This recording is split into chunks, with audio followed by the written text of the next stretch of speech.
Well, hi there, racing fans, and welcome to another edition of Winning Ways, where Laf and I in the hot seat again, and we had a wonderful weekend's racing, especially in Hong Kong. Fantastic to watch all those top horses, and also in Cape Town, wonderful. You know, Pippa and her team have done a great job, and wonderful to see everything in the front of the course now, James. Yeah, it's certainly made a big difference there, and innovative, that's what I call it. That's a great innovation down there. It looked good, and I like the way the presenters sit casually at a table and discuss things. They've really raised the bar. Well done to everyone concerned in Cape Town. Very impressive. Right, we're going to be having quite a full show today. We're going to show you all the Hong Kong racing, we're going to show you the Cape Town racing, and we're going to show you the KwaZulu-Natal Breeders' Awards. That will be in your call, and there was a fascinating evening held up in the Midlands. Lots of revelry had by everyone, and quite interesting to watch who gets what prizes. But let's go straight into our three to follow.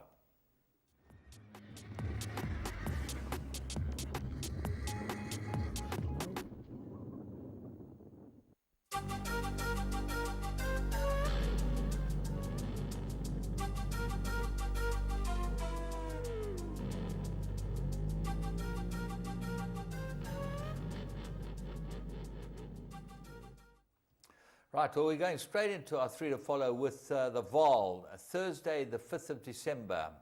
And Mike de Kock stepped out, Mousseau's brother, was it? Yeah, I think he's a half brother, I'm not 100% sure. I think he's half brother to Mousseau, who was a superstar.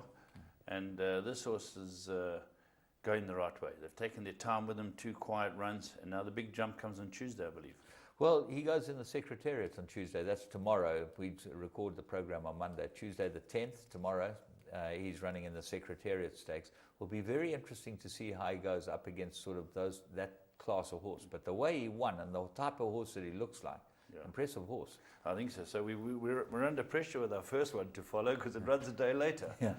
But let's go and see. He might really well be worth following in this type of race.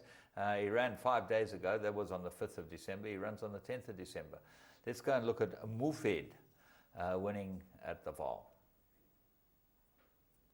Yeah, he had won his opening event here, James, and Anthony Delpesh was riding him. And he'd come into about even money favourite.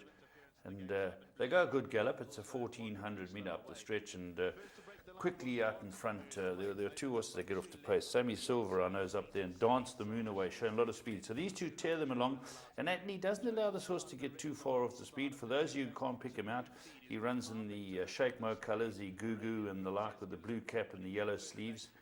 And he looks promising, this horse. Nice, big, long striding type horse, and he's really going pretty well behind them, but I like the way he quickened up. He didn't beat much, I don't think, but he certainly quickened up like a good horse. Yeah, that's right. Yeah, the front 2 are going to shouting for their mothers soon, and they drop out of the race. But Sans Limites or Limites runs a very good race and gives the favourite something to think about. And at 45 to 1, the runner-up. But here, Anthony's timed this run perfectly, and for a strider too, you feel Sinsen's horse just might give it a race. Yes, but once he gets going, he's got a great action, this horse. Looks like a real galloper, and I think he's going to go a lot more ground than this. I agree with you. He really looks a very good horse. Anthony goes to the left-handed stick, and he says, okay, I know what I've got to do. And you can see Anthony's very pleased with him. It's cosy now. And tomorrow should tell us how good he is. Yeah, it is a jump in class, but he looks like he's very progressive, and certainly looks like the type of horse that you can follow throughout his career. It's interesting to watch these horses that we pick out that you can follow. Every now and again, one just goes on and on and on winning races. They might not be superstars, but they're really well worth following. Yeah. We move on to the next one, and they just started the juvenile races. Well, this is where the fun really begins, because you want to see if there's anything any good, and very seldom do you pick out one that looks this good early on in his career. But Mike Bass stepped out one at Clearwood. Ridiculous to win Clearwood. An 800 metre like at Kenilworth. Yeah. Well, Clearwood's his second home. Yeah, that's right. Yeah. Walter. Or was his second home. Yeah. Sorry about that, Walter. Kenilworth. You know, I'm getting old too. $7 like grand. $7 grand. Is that what it costs? Yeah, $7 grand. It cost a bit more. It's from Highlands. It's a beautiful stud. Had a very good pedigree, and it's not often Michael steps him out in a 4 furlong scurry. And the money was on, and people have said this can run a bit, but you never know when you're racing juveniles. And there were a couple of Judd Pots in the race, a couple of nicely bred horses. Let's go and have a look at it, because this horse gets left. There we are. You can see it. Boom, gates open, doesn't know what to do. And as you heard Herbert, the commentator, call him, this horse is lost. And the Judd Pot, Cream of Passion. Crime of Passion. I know that, Crime of Passion. I'm thinking of a Tom Sharp novel. But Crime of Passion shows that it knows what it's doing. And Crime of Passion's got the rest of the field thinking about it. And look at this Seventh Rock move up. This is a very impressive win. It's got the white sleeves and the white cap, and here you got 2 furlongs to run. And the others are the horse in front, really just cruising along. But now when young Grant van Niekerk says go, and my goodness, has he had a purple patch with Bassie. He's been a real good acquisition to the stable. And look at this. This is Seventh Rock. People spoke about the stallion as being a good stallion. I think Klavervlei and John Coster and the Eustace and everyone involved in this horse have got to be really excited.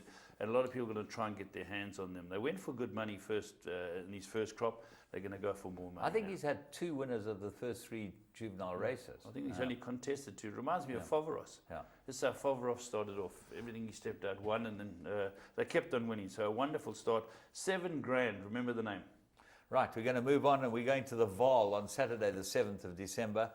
We go to race 7. That was a merit rated 77 over 6 furlongs. 6 furlong looked like a tad short for this horse. This horse has been problems at the pens. First time out at Clearwood, he was a mess and got scratched.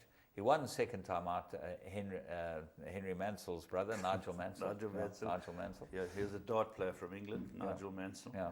And this horse, I think I know his second start was in the Guineas trial behind Diamond King, and he had run a decent race only in his second start. So I think they think quite a bit about him, but things do not go right from here. Let's go and pick him up at the start. Nigel Mansell, and really he gets no luck at all in this race. You'll pick him out in the colours. It's the famous Wilgeborst Mary Slacks colours. Again, he's a little hesitant at the gate, but nothing to get too concerned about. Raymond Danielson is your rider, and elects to just give him a chance, which is the right thing to do. He's let a few horses cover him up in this 1,200 metres at the Vaal. There's just about a line of 7 of them across the track. He's got the red cap, the black sleeves. Watch how little luck this horse gets, or has. Well, he's now sort of searching, but there's no way he's going to get through this lot. He probably would have been better to come out here next door to the orange horse, but he's still in behind them, and now the orange horse will close up the gap so that he can't get through here. In fact, the horse on the outside of the orange horse closed up the gap, but he's got absolutely nowhere to go, young Danielson. And by now he should have made up his mind. It looked like the sticks are out, and he hasn't been asked to run quickly under a drive. And even here, the orange horse says, "No, you're not going to go anywhere." He's not going to let him out here. So Raymond has to grab him again. Yeah. Elects to bring him out to the tiring outside horse, and here. By this time the race is over. You know, the horse in front has gone on to win it. He does run on a bit, but certainly for favourite, you didn't get the favourite backers didn't get much chance of getting their cash there. Yeah. That might be worth following next time. He certainly looks like he'll improve over a bit more ground. Yeah. Maybe 7 furlongs will be better for him, and hopefully he'll go in next time. But worth having a look at him again. We're going to have a look at a blast from the past, and we're in Guineas week. This is the Cape Guineas. We had the Fillies Guineas last week, which we're going to have a look at, the Aventure Fillies Guineas. We've now got the Cape Guineas, which is sponsored by Burger King, if I'm not wrong. Yes, I believe. Grand Parade Investments, Hassan Adams and the team. Yeah, I think it's them. Hassan Adams got involved, and well done to him and his team. We'll wait with bated breath to see what it's going to be. Well, we're going to have a look at the 2011 Guineas, and you'll remember this winner pretty well. Let's go and have a look at that.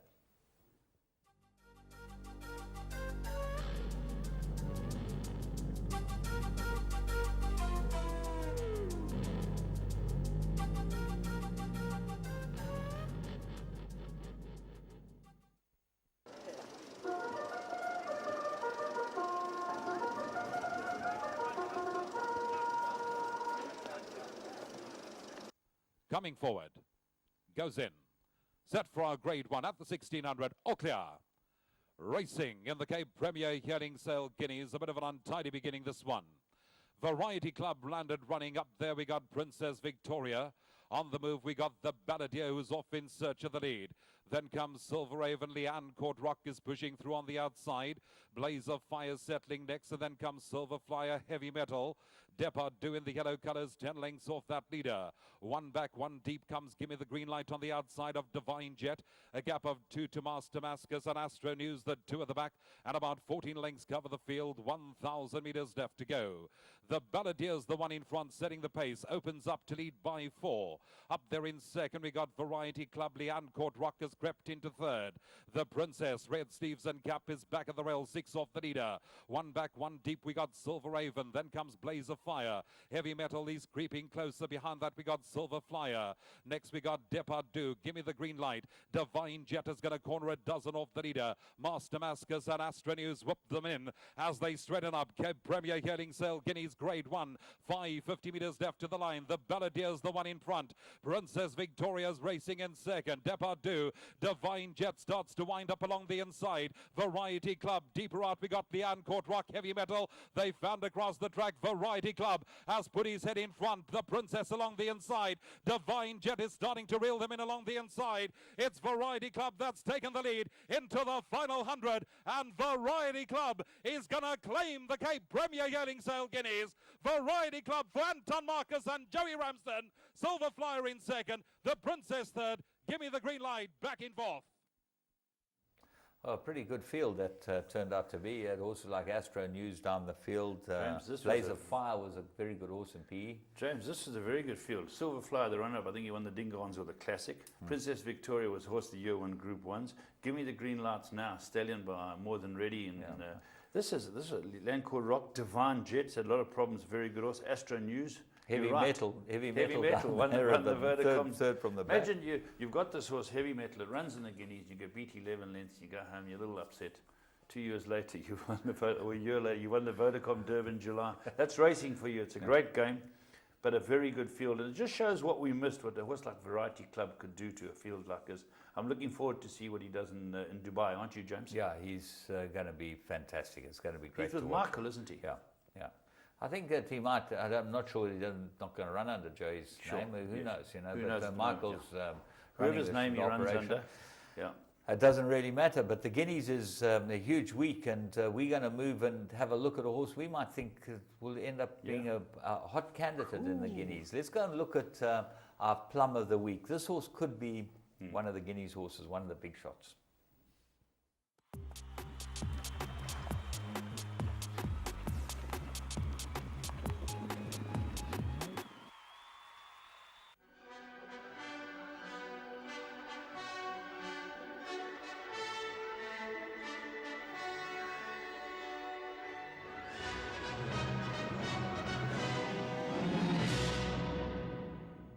Between them, Cape Cutter is right in touch with them, but Forest Indigo, hands and heels, has put his head in front. Cape Cutter can't answer him, and Forest Indigo's bounced right back to best year. He's too good for this lot. Forest Indigo, very impressive, barely comes off the bit to win it as he likes. In behind them, Top Chet gets up for second, Cape Cutter third, Nordic Warrior, Vice Admiral, and Bush Ranger.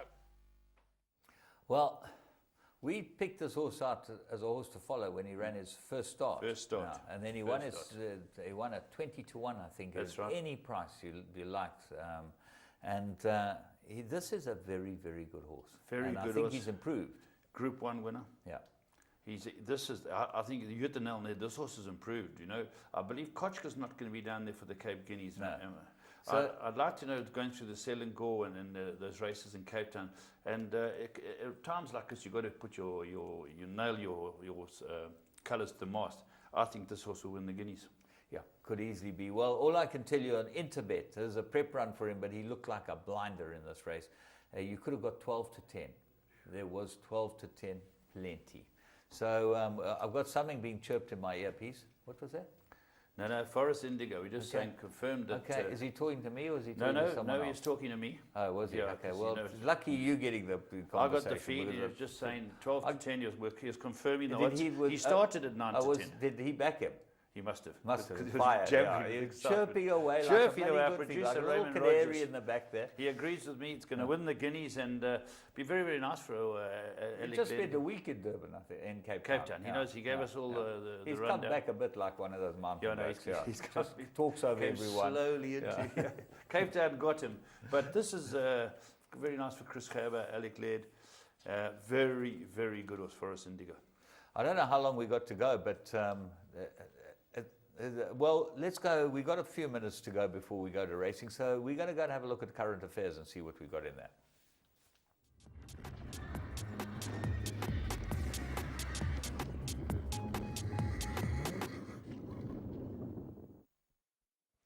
Right, as we said at the outset of the show that we had racing from Cape Town. Very good racing came out of Cape Town and, of course, out of Shartin. But let's talk about the first race, the Southern Cross. It's always been a great pointer. And, James, we had a horse going off the flying via Africa at 1-3, I think. Yeah, she was rumoured to be a good thing. She was rumoured that she'd come on from her last start. Well, the form was absolutely confirmed on her last start. Let's go and have a look at them at the start. Fairy in the Woods won its last 6 out of 7 now. This was impressive. Sprinting in the Tony Tabor's Southern Cross Stakes from the 1,000 metre mark. Captain's Lullaby responded well, but Via Africa, with lots of early gate speed and those long elastic strides, comes to the front to lead them. Schiffer is racing alongside of her. Then we find Victorian Secret and Agra. Ferry in the Woods is tucked away. Then comes Franny, Tora Bay and Goldikova. Past the 600 and Schiffer has come to the front to show the way. Racing in second, we got Via Africa just tracking her. Then it's Captain's Lullaby, Agra. Victorian Secret and Ferry in the Woods is being angled to the middle as they enter the final 300 and Via Africa now gets driven into the lead. She takes over from Schiffer. Ferry in the Woods is into the clear and Agra is running an absolute cracker. In front is Via Africa. She's flat to the boards. Ferry in the Woods is charging home up the outside. Agra towards the inside, but Ferry in the Woods comes home best of all to win it. Agra in second, Via Africa, Victorian Secret, Goldikova. Well, there we go. Well done to Hassan Adams and, of course, Daryl Hodgson, one of the quiet men of racing. He knows how to get these big races. He's won the Met. He's won going back to Vesta. Well done to him. And Grant van Niekerk, as we said, going through a purple patch. But, James, the great news for me is that, of course, I've got the half-sister Basilvana who's unraced. I bought it for Ivan Snyman, and there we go, 100 grand, a half-sister to this horse, Basilvana unraced. You never know when you might find a little jewel in the field, isn't it right? Yeah. So we all search and search and search and go to the sales, and you'd think that the stable would have bought her if they knew that she was this good. But congratulations to Daryl Hodgson. He's had there's been a bit of aggravation lately, especially with that horse which was the wrong horse. Yes. And I've always got on extremely well with Daryl Hodgson, and this business proves to you one thing: you give a man who knows how to train a horse some horses, and he'll produce the goods. You know, Daryl's always been a good trainer. Yeah, Hassan's been a great patron to him. Great patron. Just to touch on the Milkwood Stud Breeders, that's where I bought mine for 100 grand from. But this is by Count Dubois, again showing you what a good stallion Count Dubois is. He's produced the goods from when he first started putting horses on the track. So well done to everyone concerned. Grant van Niekerk, Daryl, Hassan, Ferry. And yours is by Silvana. Mine by the champion stallion. Well done, a filly too. Well done, Laf. You're a good one. Every year you find one of them. You know, we move on and go and have a look at the Aventure Cape Fillies Guineas. Champions all clear. Gates fly. Racing in the Aventure Estate Cape Fillies Guineas. Highly decorated, but there goes Pure Power off in search of the lead. Pushing past runners, we got Mojave Princess. Up there in the thick of things too, we got She's a Papoose on the move round them all. On the rail, we got Neisner Lagoon. A length and a half next in running comes Rainy Day outside of her. We've got the Black Sleeves and Cap of Alaskan Maiden. 3 deep on their outside is Masked Lady. Sea Cat is 4 deep, improving position round runners. Along came Polly's on the rail, Princess of the Sky. Then we find Masked Lady, easily 10 lengths off that leader. Next it's Daviana, who's also improving position. Further back towards the inside comes In the Fast Lane. Where do we go is sitting back, 1 from last, and Lana Falcon is racing at the end of a stretched out field. 16 lengths cover them. them as heads turn for home in the Aventura Estate Cape Fillies Guineas. Highly decorated from She's a Pipper and Pure Power. Next towards the inside we find Nice Lagoon, Mojave Princess, Alaskan Maiden, Rainy Day. Up the middle of the track we got Masked Lady, then comes Princess of the Sky. Further back we got In the Fast Lane, and she's coming up the middle with 400 meters left to go. Highly decorated in front. Up the middle of the track comes the white cap of She's a Pipper. Alaskan Maiden starts to descend. Sea Cat has taken off with Masked Lady, and up the outside of that one we got In the Fast Lane. We're into the final 150, and In the Fast Lane is charging home up the middle, and she comes mowing them down. In the Fast Lane wins, going away from Lena Falcon in second. Along came Polly in third and Alaskan Maiden in fourth. Well, there we go. In the Fast Lane, producing the goods again. Terrific. But nice to see Justin Snaith getting back among the Group 1s. He's got lots of horses. And Richard Free, great race riding. James, we were just talking about the runner-up, Lena Falcon, and Along Came Polly. Along Came Polly, Polex at the start, nowhere to go, ran a great race. And Lena Falcon came from equally far back. Yeah, you know, we were debating it while we were watching the race, and I honestly think Lena Falcon was the unlucky horse of the race. You think Along Came Polly was the unlucky horse of the race. She couldn't get out. Richard Fourie rode a brilliant race because he kept El Peshin, made sure that he got the run, and he wasn't going to let him, and that won him the race. Yes. Because the second and third horses would both beaten him if they'd got out. Yeah, they were both. But well done to everyone concerned. In the Fast Lane, a Jetmaster, and it does augurs to be a really great season, a great 3-year-olds right around the country. But well done to all concerned, Snaith, Fourie, all the owners. This Jetmaster is very good. And specifically to Aventura for sponsoring the race again. Wasn't this bred by Hallmark? Hallmark, yeah. Yes, it's well a done. half brother to Let's Rock and Roll, who won a Group 1. So well done to those guys, Bruce and the team. Yes, fantastic for them.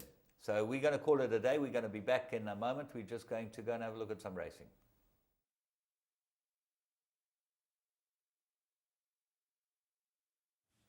Right, we're going to kick into some big racing we had in Hong Kong, and it was a really, really good meeting. I've been reading it on you know, the airwaves, and we've got these races from the 800 meters. But we're going to kick off with the Hong Kong Vase, and this was a triumph for John Moore and Zach Burton. And on the thing about the Hong Kong Vase, so it ran over 2,400 meters. They have very few races over this distance, and Hong Kong hasn't won this race since Ivan Allen won it in 1998. Sure. So they've never had a winner of this race, and he won it with the Indigenous 1998. And everyone says, well, they don't race over this type of distances, they can't win. But John Moore and James, always interesting just talking about the favourite, the Fugue. Who runs? She was so stiff. It's a very tight track. She runs a very good race. She had to come out of an unlucky second in the Breeders' Cup, if I'm not wrong. Yeah. And they said if she had won the Breeders' Cup Day, she wouldn't have come here. Yeah. But it's a great race. When you watch the Fugue turn for home, you see Dominant come to the outside, and this is where Purton rode a brilliant race. And I think Buick lost it a little bit because he didn't get out quick enough, and he got caught. And in Hong Kong, if you get caught behind them, you've got to come out when you turn for home. You see that a lot of horses win down the outside, and she was an unlucky loser. But let's go and pick them up from the 800-meter mark. The Fugue's in the middle of the pack in the sort of light colours, the pinkish colours, and Dominant is stone last. Mount Athos. Bees are being called upon now, followed by Seismus. Foyer Blitz the outside. The Fugue's been shuffled back through the field, and the Fugue's got two runners behind her on the turn. Dunit in the rails, and Dominant pulling to the outside as the field starts to bunch now. And Nymphia being pushed. So's Liberator on the outside as the whips are cracking now at the top of the straight. Red Cadeau, he's done it tough, but he goes after the leaders. Simonon goes between them. Dominant's cutting loose on the outside. Boy, he's running a big race for Hong Kong Dominant. He swept to the front for Zach Burton. 200 metres. Dominant races the length and a half clear. The Fugue is trying hard on the outside. Dunedin storming home, but it's Dominant in front with 100 metres to run. The Fugue and Dunedin can't get there, and Dominant. It's been a big year for Zach Burton, and he wins the first of the group features. Dominant from Dunedin and the Fugue. Well, the Fugue, as you see, was slaughtered. You know. If he moved out as he swung for home, he would have kept Dominant out, which was on his outside, and it wouldn't have got the run on him. But two Melbourne Cup horses ran third and fourth. Yeah, Red Cadeau Dunedin and Red Cadeau, great runs. They came from, especially the Fugue, Dunedin and Dominant, the first three home, came from a long way back. And James, I've spoken to a lot of jockeys about the Hong Kong racing. When you turn front, there's no false rail. They have to fan. It's not great riding. You just got to give your horse a chance to get a clear run. The Fugue didn't get it. Yeah, absolutely. Andrew Lloyd Webber, the owner. Yeah, well, she's been a fantastic servant. I think she's won 4 Group 1, so, you know, she's pretty good. But we're going to go and have a look at the Hong Kong Sprint. Now, this was a triumph for the Japanese. They won this race last year with this horse, and this was his last run. And I think this is one of the most impressive winners of the Hong Kong Sprint I've ever seen, or certainly any sprint. Lord Canola. Lord Canola. What a win. This was absolutely ridiculous. Do you know how he's bred left? Yes, I actually looked it up. He's by King. Can we get it right? Kamehameha. King Kamehameha. King Kamehameha, who's by King Mambo. King Kamehameha. But I didn't know the stallion at all. But this horse is quicker than a $1 massage. This is really, really good. And the first horse ever to win this race from drawn deeper than 9. They say if you draw deeper than 9 in the Hong Kong Sprint, stay at home. This horse drew 12. Let's go and have a look at him. King Canola, what a win.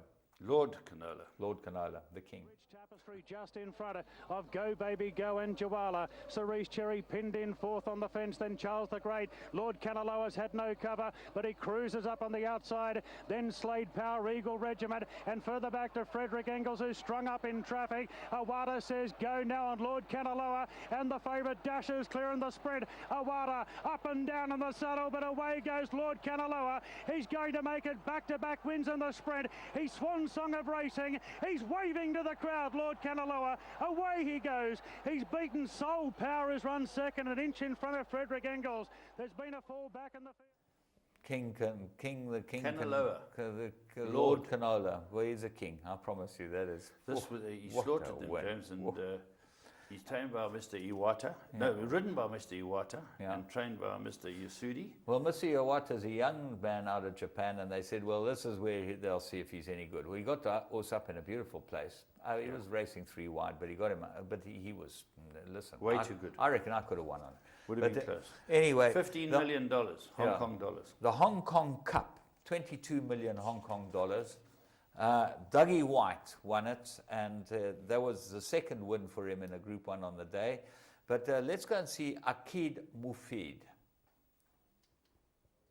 Mufid, he's scraping paint as Toko Halo comes back towards the rails, and Cirrus Dezeg's got clearer running from Akid Mufid. Now Military Attack's well back in the field going between them. It's Toko Halo kicking. Akid Mufid's trying to push out of a pocket. Cirrus Dezeg keeps him there. Military Attack, he's launching a final claim. Akid's off the fence.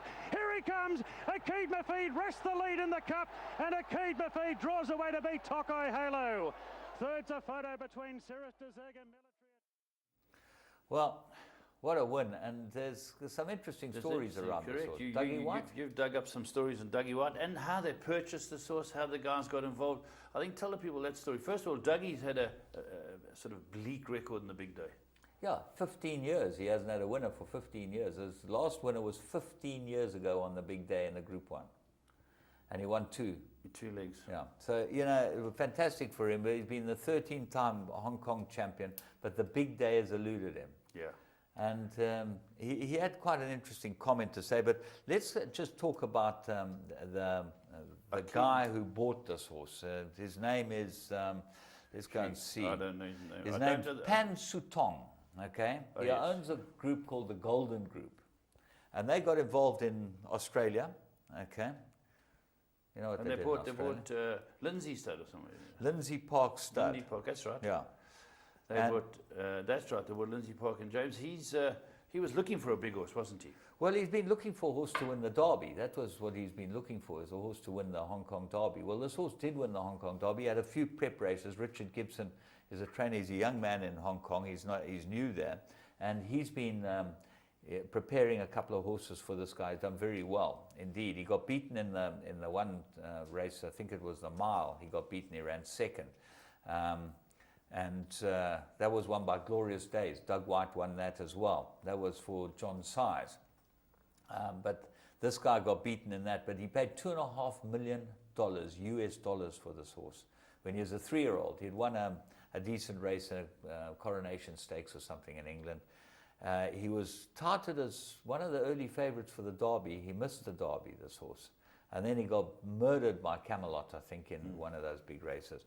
So they bought him here, and he won the Derby for Richard Gibson. And he's now won the big one, the Hong Kong Cup. And it's fantastic for Dougie White. I'm really pleased for him. I'll just tell you what he had to say here. He said, it's been a while between drinks, but good things come to those who are patient. I needed a day like today again, said White, who carried the Pansatong Silks in the cup, the same ones he streaked past in the mile, because he won the mile on Glorious Days. So fantastic for Douglas White. He's been an incredible ambassador, as have a lot of South African jockeys in very, Hong Kong. very well. They've just done incredibly well. Just looking at the other horses around there, Cirrus de Zague, very, very good horse, won in Dubai. He's a gelding. They were offered big money and they wouldn't sell him as a gelding, and he won in Dubai, won a big $5 million race there. They said the tight track might beat him. Sumion gave him a great ride, a Military Attack, Pertinent Moore. It was a good day's racing, James. What is also interesting is that you see that the Japanese are coming to the fore. They're winning everywhere. Yeah. And let me tell you, they have got the money to take everyone. Taki rode the second horse and he nearly pinched it. But Doug White around that Hong Kong track is fantastic. And, you know, just a wonderful, wonderful day. Yeah, very good. It was some fantastic racing. James, by Dubawi, the winner. Do you know? Yeah, We've by had Group Dubai. 1 winners in Do you this know how country. much they turned over on the tote? No. In dollars, US dollars, okay? 175 million US dollars was turned over on the tote. 7% increase from last year. So it was some sort of day. Yeah, wonderful race. It's always great that we get a chance, and we're privileged enough to get these races on teletrack and watch these great horses from around the world. It's important because it's a wonderful industry. Well, at Hong Kong as well, they had the Jockeys International, and just to mention, Kieran McAvoy won the Jockeys International during the week, the Australian, and I think that our man Hughesy ran third, but they had all the top guys there. Zach Burton ran second. He's the champion elect in Hong Kong. Dougie White's going to lose his crown to Zach Burton. I think he's 22 in front. So Cerise Cherry ran fourth in the Hong Kong sprint. Yeah. You know, he's been an unbelievable servant to them. Old Paul Matchett horse, wasn't it? Yeah, and he's just been fantastic there. The other bit of news, Laf, have you got any other news? No, to me, that was everything that we've had. I'm very, very pleased with racing. Great in Cape Town, great in Hong Kong. And we're building up some great races in Cape Town again. Yeah, it's going to be a great week. But the IFHA World's Best Horses for 2013 at the end of November, that's not including this lot, Black Caviar, Treve and Wise Dan are the top three at 130. At 100, They're still rating Black Caviar. Even yeah, though she's gone. still rated the top world's best horse in 2013. Joint 44th was the three from South Africa and three South African breds, which is incredible because, you know, little industries like Argentina, which is bigger than us, and there's some others as well. New Zealand. That are way below us, but we've got obviously Shay Variety Club and What a Winter were rated 120, you know, so... With a bit of luck, Variety Club could move up that log, so could Shay. Yeah. Very good horses. Both of them should be fun to watch and to buy. Hollywood Park closed last week. The Officially training, the race course and training centre up in Arcadia in... Yeah, well, I worked there. I know. Los Angeles. Marge Everett was in Yeah. charge. I worked there. Yeah, it closed its doors. There are just too many race courses there. And... too many. That's an interesting call. That there's too many race because what it leaves is Del Mar, which is down Del Mar, the south, and Santa Anita. That's all they need. That's all they're going to have. Yeah, Then you have to go up. You've got Golden upstate, Gate and Golden all those Gate, places up there. Yeah, That's interesting. It closed, and it's a sad indictment on what's happening in the racing industry. It's very hard to get people to go to the America races. has struggled for some time, James. Yeah. You have a look, you know, and funny, these were put together by film stars of yesteryear, especially Del Mar. Bing Crosby and his mates got together and they put together race courses. Hollywood Park was always fantastic out there, you know. It's really sad, and what is interesting is that the yearlings prices are going up, horses prices are going up, and everything. The fan base is the problem. Yeah. Rich people love to get involved in racing, but the fan base is gone, And it's a very difficult job to get fans back. There's so many other avenues. And I don't know what racing's going to do to actually get fans back, but there's certainly going to take some really, really clever people to sort I agree with you. Marketing, you know, the top horses, Zenyatta, full race courses. Yeah. Those Wisedan's very good. Also, that people come and watch the champions. You need champions. Every industry, we've seen it worldwide. We saw it with in Australia with Black Caviar, Frankel, Zenyatta. You need those champions, the horse chestnuts. And on a note which is not great to recommend, but Gerard Butler, who's not the actor, No. okay, he's a trainer at Edgerton House in Newmarket, was banned for 5 years for the use of anabolic steroids, and they caught him by doing out-of-competition testing. Yeah. They're getting stricter, James. He was caught, he's caught with 5 that he uses some Was stanozol thing, and then 4 others that he had injected himself. Yes. And Al-Zaruni got 8 years, eh? well, that follows on the Al-Zaruni, and they found them both in out-of-competition testing, which is quite interesting. Yeah, it's good. So these horses all passed the spit box on race day, Yes. but they never passed when they did out-of-competition testing. That is well worth considering. If I'm not wrong, you can correct me. Did they not have a look at one of the sheikhs or Sheikh Mohammed's aeroplane? They searched his airplane. Apparently, they found a lot of drugs at their endurance horse on thing. the airplane. A lot of unlicensed drugs. They searched airplane. Now, tell me anywhere in the world where head of state's airplane's been searched. I'm being serious. Can you imagine? But was it on the aeroplane or was it at the training centre? Oh, I thought it was the at the airplane. training centre. I might be wrong, but anyway, just goes there. Really, the British are really tightening up. I think whole of Europe's tightening up. Oh yes. Everyone's tightening up. It's tightening up, and the reason was, it was very interesting. He said, gross failure to look after the best interests of his horses. Now that is what it's all about, and the quicker we wake up to that fact, the better. The best interests of the horses. The horse is king in this business. Yes. And that's the one way to market this business. But anyway, we're going to show you which horses were king in the KwaZulu-Natal Breeders' Awards, and that's coming up in your call.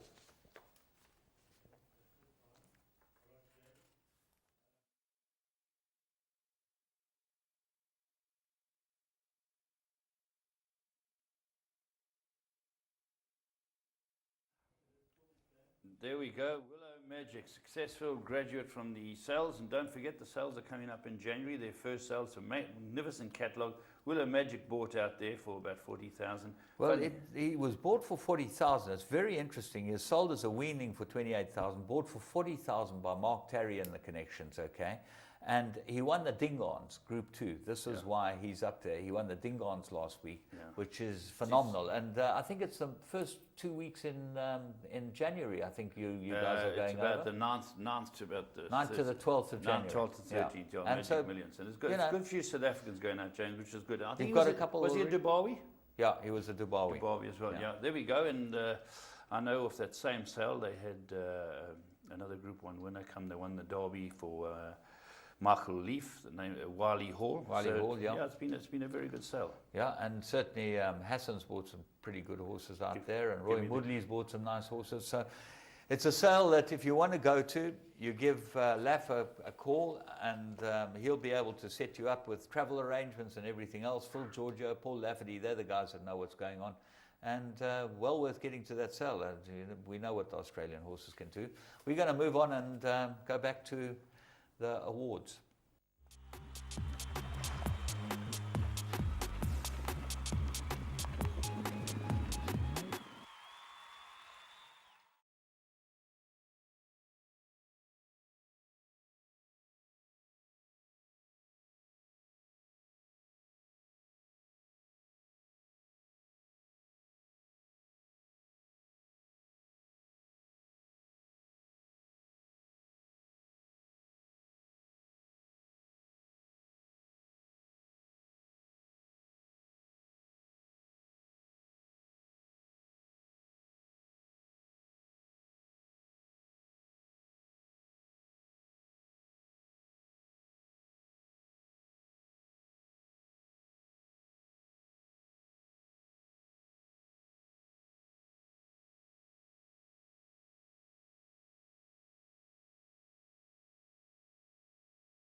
The picturesque Bellwood Stud is once again host to the KZN Breeders' Club award ceremony for 2013. There's much anticipation as the nominees look forward to the handout of this year's beautiful trophy selection.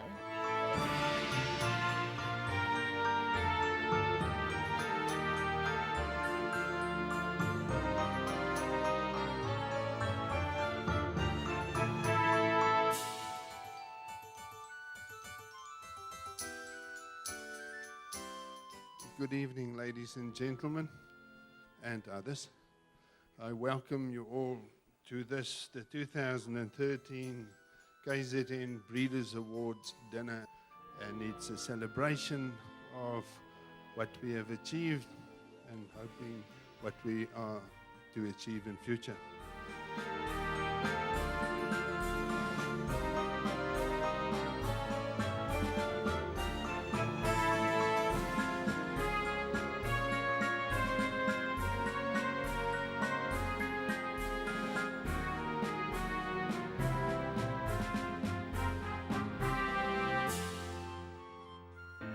Okay, here we go. We've got 4 nominees in the outstanding 2-year-old colt category. They are in alphabetical order. Color of Courage, bred by the Backworth Stud. Journeyman, bred by Royden Turner. Jimmy Choo, bred by J and Mrs. Martin, Jonathan and Mrs. Kathy Martin. Flash Drive, bred by the Yellow Star Stud.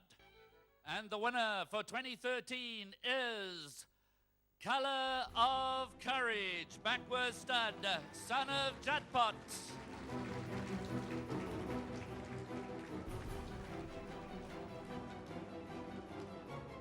Well done, guys. We move immediately on to the outstanding 2-year-old filly. Once again, we have 4 nominees in alphabetical order, very hotly contested category. The 4 nominees, one well beyond the borders of KwaZulu-Natal, but also equally at home. The first of these nominees is Admiral's Eye, bred by the Maggot and Summerhill Stud Partnership. The second nominee is Glorious Moment, a daughter of Count Dubois, bred by Steve Sterlese in partnership with Peter de Marini. The third nominee was Princess Julietta, a daughter of King of Kings, and what a season he had with his 2-year-olds when you also consider Kings Bay, bred by Linningtons and Sons. And the fourth nominee in this hotly contested category, Virgo's Babe, bred by Midlands Thoroughbreds, a 2-year-old daughter of Malherbe. There can only be one winner, and it is Admiral's Eye, the daughter of Admire Main, bred by Messrs. Maggot and Summerhill Stud. Raced, of course, by Alish Naidu, who was the previous season's KwaZulu-Natal Racing Personality of the Year. We have our current title holder in that regard with us tonight, but more about that later. Let's move on to the outstanding 3-year-old colt. 4 nominees. Wild One, son of Magog, bred by the Scott brothers. Love Struck, by Kahal, bred by Summerhill Stud. No Worries, also by Kahal, bred by Summerhill Stud. And the fourth was the KZN Breeders' Million Mile winner, Gitiano, by Mullins Bray, bred by Valjub Sisi. Nice to have Emilio with us here this evening. Real quality, real depth, but he won the country's richest classic race. He went to Joburg to do it. He competed in all 3 provinces. Love Struck, winner of the SA Classic Grade 1 for 2 million rand, is the winner. And once again, we congratulate Summerhill Stud. The outstanding 3-year-old filly. We only have 3 nominees. Festival of Fire, Negev, Rebel Queen. Who's won it? Who's our winner? 1-horse race, Festival of Fire.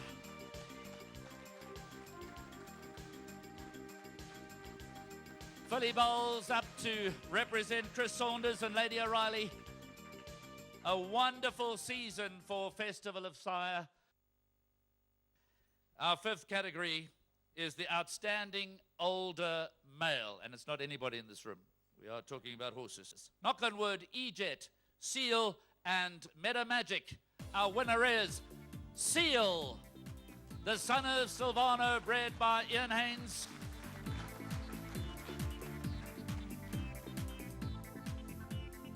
Obviously, Ian's not with us this evening, but lovely to have you with us.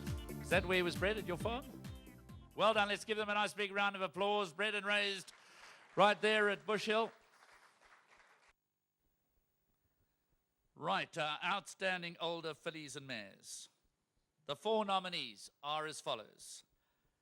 Eastern Greeting, a 4-year-old daughter of Kahal, bred by the Kell Foundation. Cheketi, a 5-year-old mare by Kahal out of Dancer's Choice, bred by the Summerhill Stud. Kinematic Countess, a 4-year-old daughter of Count Dubois, bred by Pierre de Toy, former Racing Masters champion. And Enchanted Kingdom, who's bred by our host here this evening at Bellwood Stud. Give him a big round of applause. Made the cut, boy. Well done, Willie. Our winner is Cheketi. Well done to the Summerhill Stud team once again, a 5-year-old daughter of Kahal. Come on, Greg, come and join the ladies. Little ladies, the future Summerhill. There we go. Lovely filly racing in the colours of Tony Moodley, Cheketi by Kahal. Trained, of course, by Mike de Kock.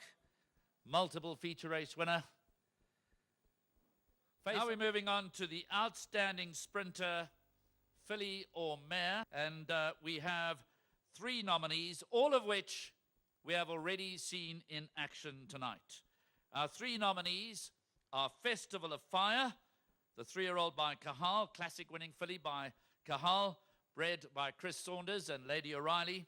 Our second nominee is Eastern Greeting, a very, very fast daughter of Kahal out of that mare Salam, bred by the Kell Foundation. Nice to have Mr. Benson with us here this evening. And our third nominee is Kinematic Countess, a 4-year-old daughter of Count Dubois, bred, of course, by another man in the room here with us this evening on the far side, Pierre de Toy. Here we go with the announcement of our winner.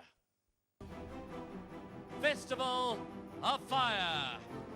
Winner of 1500 meters in class company. And once again, we congratulate Chris Saunders and Lady O'Reilly. And once again, we welcome Philly Bowles on stage to represent that partnership. As I said earlier, she really had a wonderful season, did Festival of Fire. Well done. Congratulations. Right, our next category is the Outstanding Sprinter Male. That's colts, geldings, and horses, obviously. And this category is very kindly sponsored by Equifeed. We honor a Sand winner. We honor the Emerald Cup winner. We honor Meadow Magic and the Scott Brothers High Down Stud.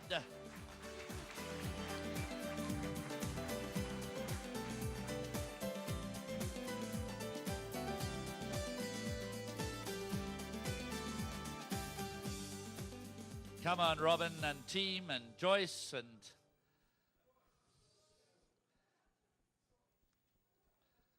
Come on, let's give Robin a nice big round of applause. Have a look in here. We have got no fewer than 5 nominees in the outstanding middle distance male category. It's Lovestruck, Gitiano, No Worries, Knock on Wood, E-Jet. All 5 won at the highest level, but only one at grade 1 level. Once again, we congratulate the 3-year-old son of Kahal, Lovestruck, Alesh Naidu's magnificent son of Kahal, bred by the Summerhill Stud. Just to remind you again, winner of the richest race for 3-year-olds in the country, the 2 million rand SA Classic grade 1. And I remind you also that Lovestruck, you know, it was quite a remarkable performance throughout the year because he went down to Cape Town to win in Cape Town. He then went to Joburg to win there. He won in KwaZulu-Natal. He was one of the few campaigners through the 2012-2013 season who won feature races in all of the major provinces of the country. So time now to honor our 10th category, which is the Outstanding Middle Distance Filly Mare. The first of these nominees is Festival of Fire, already a winner in 2 categories this evening, bred by Chris Saunders and Lady O'Reilly. Our second nominee is also already a winner tonight, Cheketi, 5-year-old daughter of Kahal, bred by the Summerhill Stud. Our third nominee from this farm is Enchanted Kingdom, bred by the Bellwood stud. And our fourth, making a first appearance at these awards tonight, but a past winner at these awards, the Michael Roberts handicap winner, Las Ramblas, the 5-year-old daughter of Toreador. And annexing her third crown of the evening, once again, we honor Festival of Fire, Chris Saunders and Lady O'Reilly and Lady Philly Bowles. We're going to get you fit, Philly, we're going to get you fit. We start off with the males. These are for distances of 2,400 meters plus, the outstanding male category. We only have 3 nominees. The 3 nominees are Wild One, who was placed in the SA Derby Grade 1 for R1.5 million, one of the country's major classic events. He was placed 3rd in that race, behind a couple of decent horses. McGock, the sire, Scott Brothers, the breeders. Our second nominee is Seal by Silvano, already a winner this evening and bred by Ian Haynes. And our third nominee is Soul Master, who makes his first call on us here this evening, a 5-year-old son of Jet Master, out of that wonderful mare Saintly Soul, bred at the Eldora stud. So these are our stayers in the male category, Wild One, Seal, and Soul Master. Here's your winner for 2013. It can only be Seal, the son of Silvano, as we've now heard, raised at the Bush Hill stud, Warwick, Corin Render. Lovely to have you guys. I thought you'd both come up this time. Well, you're taking your turns. Don't you like sort of doing things together anymore? You do things individually now. Each need their own space.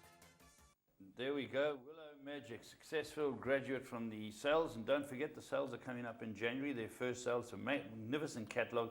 Willow Magic bought out there for about 40,000. Well, he was bought for 40,000. It's very interesting. He was sold as a weaning for 28,000, bought for 40,000 by Mark Terry and the Connections, okay? And he won the Dingons, Group 2. This is why he's up there. He won the Dingons last week. Outstanding female stayer, 2,400 meters plus. Only 2 nominees in a category. And interestingly, both by a stallion that I don't think anybody would take it amiss if I said has been cast to one side. Both of these mares by Requiem. And the first is Salutation, out of the mare Tribute, bred by the Summerhill stud. And the second of our nominees is Rhythmic Roxy, the 4-year-old daughter of Requiem, out of the mare Dancing the Blues, bred by Josephine Denace. And the winner of our match race is the Stuart Pettigrew trained Salutation. 6-year-old daughter of Requiem, bred by the Summerhill stud. She's a doer staying type. She's very consistent. I think even Summerhill will confess to the fact that she falls short of top class, but she's as game and as genuine as the day is long.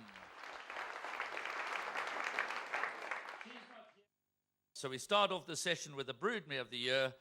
It's sponsored by Gold Circle. It's being presented by Veronica Jack, who in her own way has been a wonderful broodmare over many, many years. Apache Rose, the dam of the Apache, you know, for a mare from KwaZulu-Natal. And in this instance, Highdown Stud, to produce a foal that goes on, apart from having won at the very highest level in South Africa, that goes on to win on the international stage. That is quite some doing. That's quite amazing. I don't think we quite grasp how tough that really is. So Apache Rose, well done. Give her another round of applause.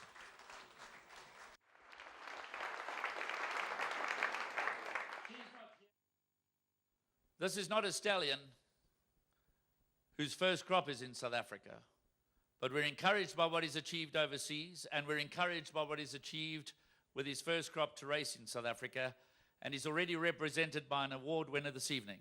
Ladies and gentlemen, watch your videos.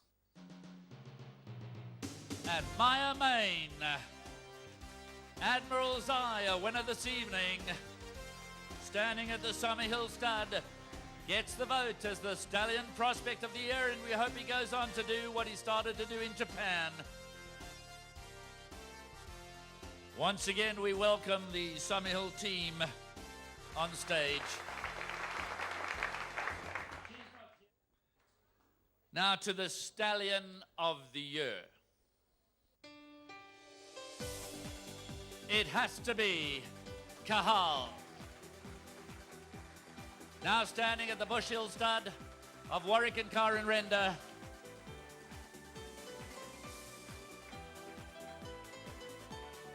He has been an absolute stalwart for the province. He's flown the flag high right around the country. He's punched above his weight. He's been an absolute superstar and continues to be a superstar. Sometimes I feel the buyers in the ring have forgotten what he's done, and just in case they'd forgotten at the Ready to Run sale, he came to the fore with a whole couple of stakes winners in the week of the Ready to Run sale. So well done, guys. Go give Kahal a nice big pat for us, all right? Next up is the leading breeder of the year. Ladies and gentlemen, we give you the Summerhill Stud team. This time, the patriarch himself is going to come up and join the rest of his team. Where's Cheryl? Cheryl, I want you to come up on stage as well. Cheryl, come up on stage. Give them a nice round of applause.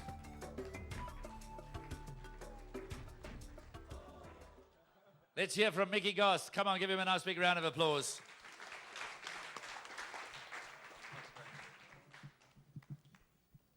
Ladies and gentlemen, I've said it before, but this means as much to us as any national award. We've lined up 9 times, as you all know, and I said it up there this year. Nobody has a monopoly on any kind of a championship. But to be acknowledged in your own neighborhood by your own colleagues means as much as any national award to us. And it's as significant to us to stand here tonight and thank you and acknowledge your praise as it was the first time we stood here. I should, while I'm speaking about this, pay tribute to all of you who've been finalists tonight, to all of you who've won awards. And let me just say this, that we're lucky, all of us tonight, that the Apache didn't stay in South Africa, because he would have swept many of these awards tonight. It's a wonderful, wonderful tribute to breeding in this province, that we have horses still that are good enough to go abroad and actually win at the highest level. Never mind what the judges told us about the Arlington Million. The Scott brothers bred a Group 1 winner in the real sense of the word in America this year, and it tells us about the excellence of what happens in this province. Thank you to all of you.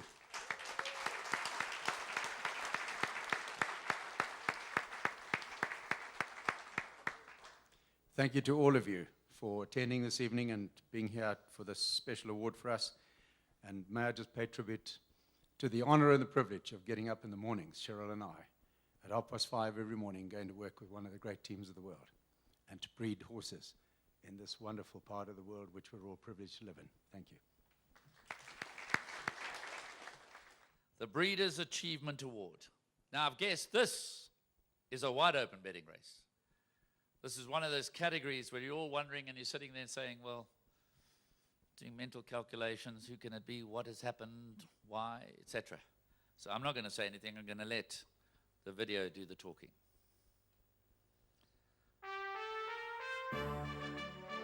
Pierre Dutoy.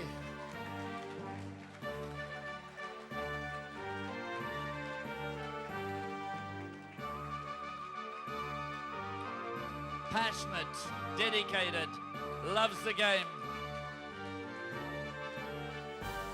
Loves his food as well.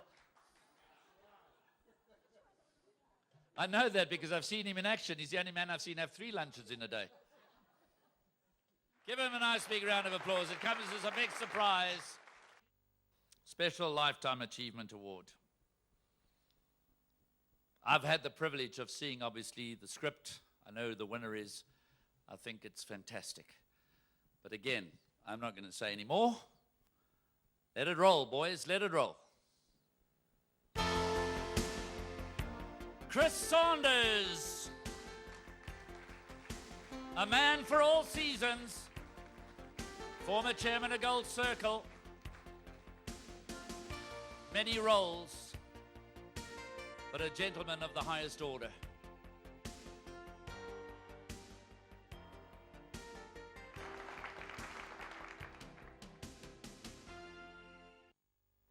We move on now to the International Achievement Award. Light heavy as they pack, coming around the corner. Do It All gone. Durbas got to the front. Aesop's Fable's about to come at him. Then the Apache, so beautiful on the outside. Now Sharastan's trying to wend through. There's no room. And meanwhile, City Style is storming down the centre. The Apache got through. City Style might be the cavalry. The Apache in front. City Style coming, but the Apache's holding City Style, and the Apache's won. The Apache first. The Apache, ladies and gentlemen, and once again we call on the Scott Brothers team at Highdown Stud to come forward and receive this very prestigious trophy. Let's give Joyce and Robin a nice big round of applause while also acknowledging the whole team at Highdown Stud.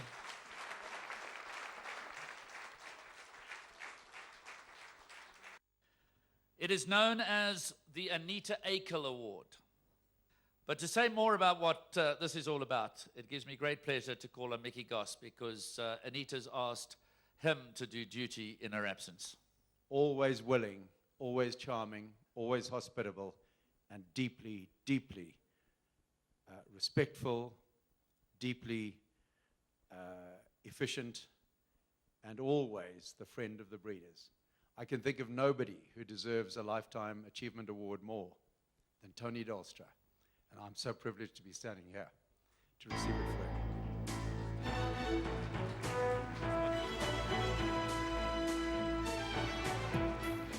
Tony unfortunately can't be with us here this evening. She's busy moving home and doing all kinds of things, but let's have a nice big round of applause for Tony Dalstra. And I'm going to ask Chris de Klerk, the chairman of the KwaZulu-Natal Breeders Club, Breeders Committee, to come forward and present the trophy to Mickey Goss on behalf of Tony Dalstra. Tony especially asked Mickey to receive the award on her behalf. So this is for Tony Dalstra.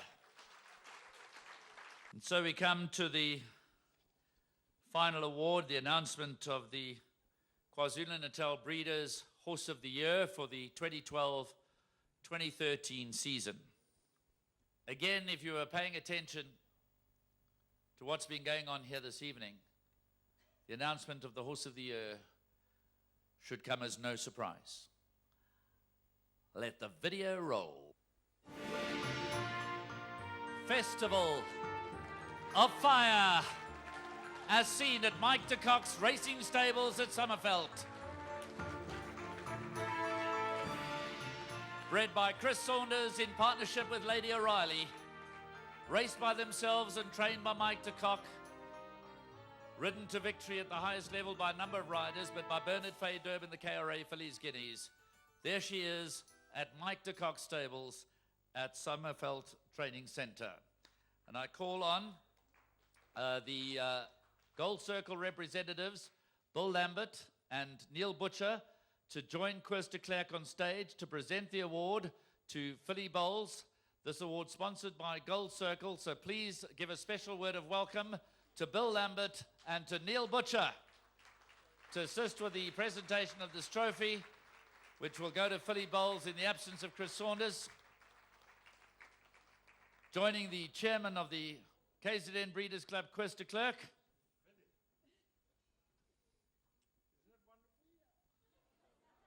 And I need to remind you, as if it needs reminding, I mentioned that Alesh Naidu was KwaZulu-Natal's Racing Personality of the Year 2 years ago. Well, this past year, it went to Bill Lambert, who was voted KZN's Racing Personality of the Year. And it's great to have Neil and Bill with us here this evening to honor the Horse of the Year, Festival of Fire. Nice big round of applause.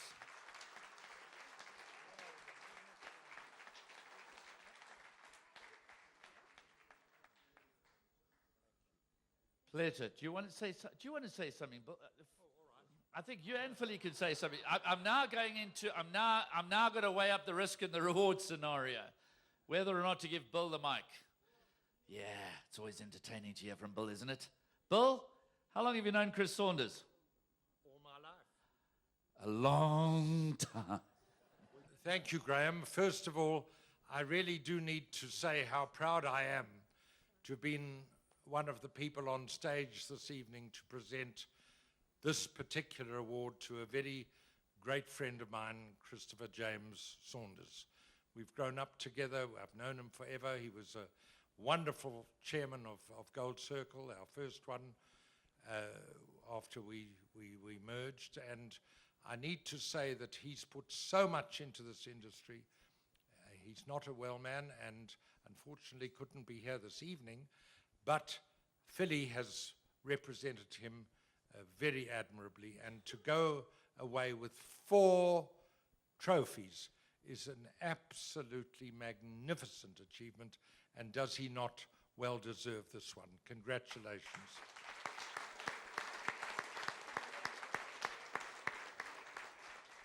Philly, before I step down, I've raced horses with Chris and a couple that he's bred, and it's so fantastic to have been invited to this KZN Breeders' Awards dinner, and the winners, the Scott brothers, Highdown, Summerhill, I mean, Koers de Klerk, Yellow Star, Warwick Render, I mean, the names just sort of roll off the tongue.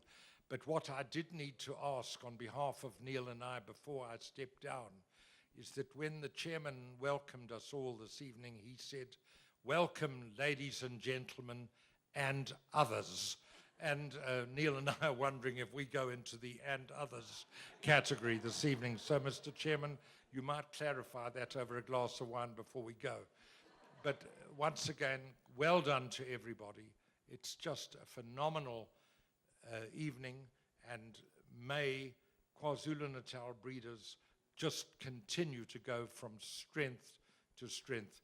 Let's go out and show them all.